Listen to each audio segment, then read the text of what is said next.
اعوذ باللہ من الشیطان الرجیم، بسم اللہ الرحمن الرحیم۔ دیکھنے والے اور سننے والے تمام دوستوں کو السلام علیکم ورحمۃ اللہ وبرکاتہ۔ ختین میں کامیاب و کامران ہونے کے بعد القدس کی جانب راستہ بالکل واضح ہو چکا تھا۔ اب یہ بات ممکن تھی کہ صلاح الدین اس کا قصد کرتا اور قدرے کوشش کر کے اس کو اپنے قبضے میں لے لیتا، لیکن اس نے عسکری نقطہ نگاہ سے اس کو دیکھا اور یہی بات اس کی اعلیٰ شخصیت اور شان کو نمایاں کر رہی ہے۔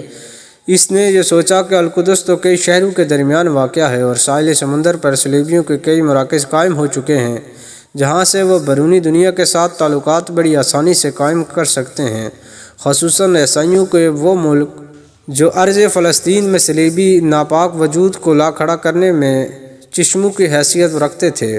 اس لیے اس نے پہلے ساحلی صلیبی مراکز سے خلاصی پانے اور دوسرے صلیبی قلعوں اور پناہ گاہوں پر قبضہ کرنے کا پختہ پروگرام بنایا۔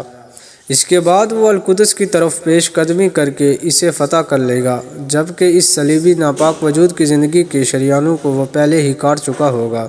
اس کے علاوہ عکا اور دوسرے ساحلی صلیبی قلعوں پر قبضہ کرنا بھی مصر اور شام کے مابین راستہ بھی بنا دے گا جو اس کے ملک کے دونوں بازو شمار ہوتے تھے۔ اس نے اپنے پروگرام کی تکمیل کے لیے عسکری اعتبار سے ہر طرح کی تیاری میں مجاہدین کو اپنے ہمراہ لیا اور اپنے ذہن میں کھینچے ہوئے خطوط کو زمین پر کھینچنے کے لیے چل پڑا۔ ختین کی کامیابی کے بعد صرف چند ماہ ہی گزرنے پائے تھے کہ اللہ تعالیٰ نے اسے مندرجہ ذیل شہروں اور قلعوں پر فتح نصیب فرمائی۔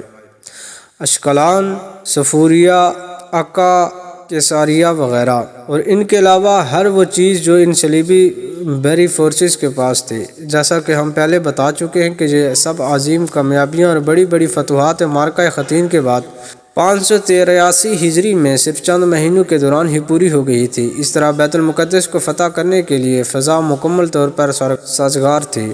کام کو مضبوط بنیادوں پر استوار کرنے کے لیے سلطان نے مصر سے اسلامی بحری بیڑے بھی منگوا لیے جو خصام الدین کی زیر قیادت پہنچے، جو اپنی جرأت و بصالت اور عظیم خطرناک کاموں میں بلا خوف و خطر کود جانے میں مشہور زمانہ تھا۔ 583 ہجری 15 رجب المرجب کو بروز اتوار سلطان القدس کے قریب آن اترا۔ اب اس نے بیت المقدس میں محصور عیسائیوں سے کہا کہ بغیر خون ریزی اور گشت خون کے جس کو وہ ایسے مقدس مقام میں پسند نہیں کرتا عطیات قبول کر لیں، لیکن جب انہوں نے اس کے جواب میں متکبرانہ انکار پیش کیا تو پھر سلطان حملہ کر کے اس کو فتح کرنے کی تدبیر کرنے لگا۔ اس مقصد کے لیے 5 دن صرف اسی کام میں گزر گئے۔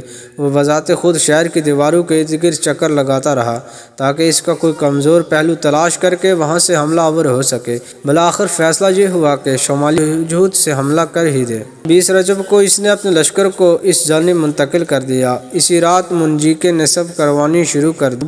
صبح ہونے سے قبل منجیقیں لگ چکی تھی، بلکہ اپنا کام کرنے کے لیے بھی مکمل طور پر تیار تھی۔ اب انہوں نے اپنا کام شروع کر دیا۔ دوسری طرف فرنگیوں نے فصیل کے اوپر اپنی منجیقیں کو نصب کر لیا۔ دونوں طرف سے پتھراؤ شروع ہو گیا تھا۔ فریقین کے مابین سخت ترین لڑائی ہو رہی تھی۔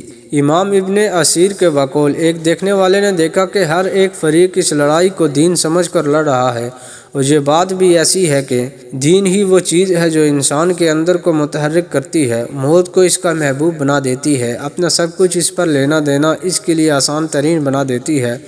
لوگوں کو اس بات کی ذرا برابر بھی ضرورت نہ تھی کہ انہیں لڑنے مرنے موت کے دریا میں کودنے پر ابارا جائے، بلکہ شاید انہیں زبردستی کبھی روکا جائے تو روکے نہ جا سکیں۔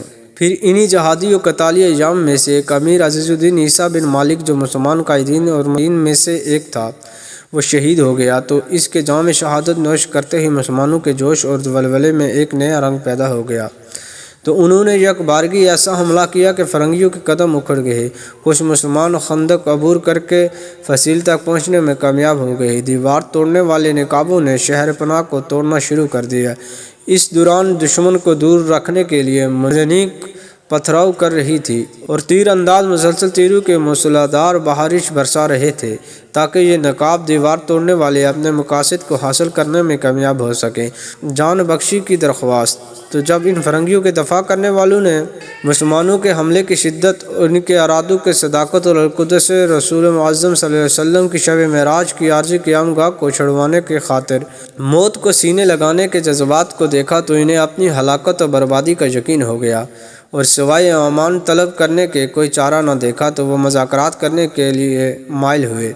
دنیا میں کافر قوموں سے مذاکرات کا طریقہ بھی یہی ہے کہ جہاد جاری رکھا جائے اور اللہ کے دشمنوں کا گھیرا تنگ کیا جائے کہ وہ مذاکرات کی اپیل کریں۔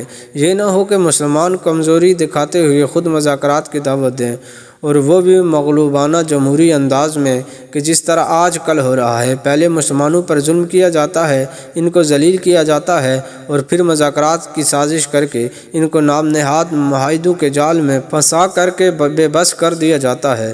اس طرح مغلوب عیسائیوں کے معززین جمع ہو کر سلطان کے پاس امان طلب کرنے کی غرض سے آئے اور صلاح الدین ایوبی رحمۃ اللہ علیہ سے اس شرط پر امان کی طلبگار ہوئے بیت المقدس اس کے حوالے کیے دیتے ہیں، تو آخر سلطان نے ان کی طلب کو مان لیا اور بیت المقدس لے کر انہیں امان نامہ دینے پر راضی ہو گیا۔